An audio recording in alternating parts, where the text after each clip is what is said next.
श्रीगुरुभ्यो नमः। हरिः ओम्।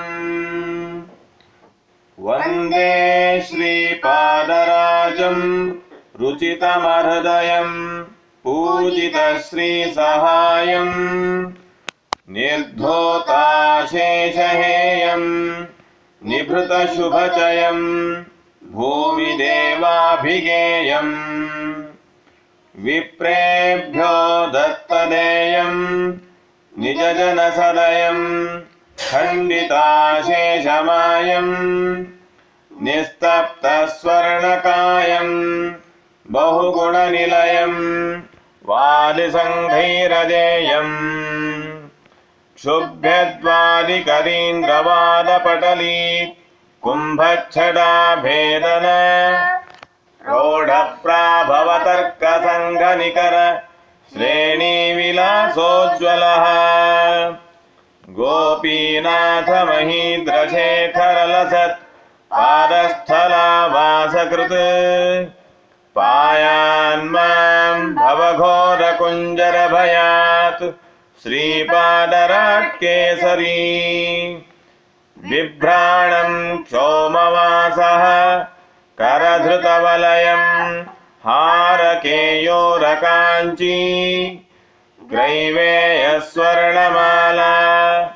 मणिगणखचितानेकभूषा प्रकर्षम् भुञ्जानं षष्ठिशाकं हयगजशिबिकानर्घ्यशय्यारथाढ्यं वन्दे श्रीपादराजं त्रिभुवनविदितं घोरदारिद्र्यशान्त्यै यद्वृन्दावनसेवया सुविमलां विद्यां पशून् सन्ततिं ध्यानात् ज्ञानमनल्पकीर्तिनिवहं प्राप्नोति सौख्यं जनः तं वन्दे नरसिंहतीर्थनिलयं श्रीव्यासराट् पूजितं ध्यायन्तं मनसा नृसिंहचरणं श्रीपादराजं गुरुम्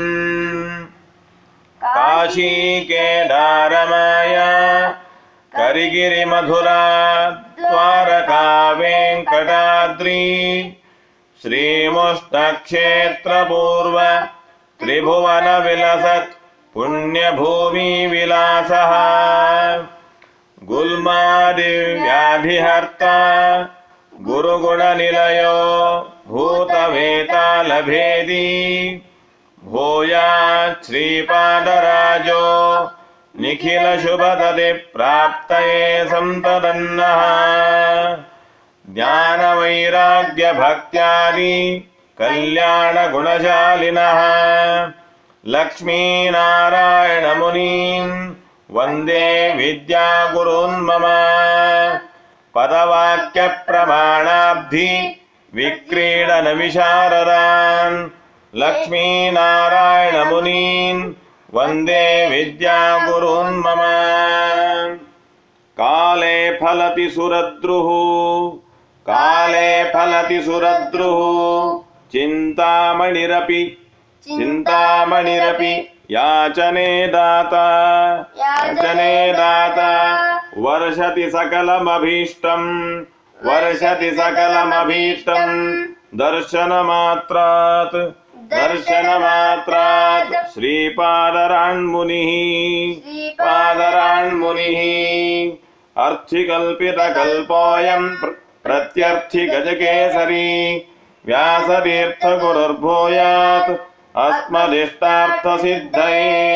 हरिः ओम्। श्रीकृष्णार्पणमस्तु।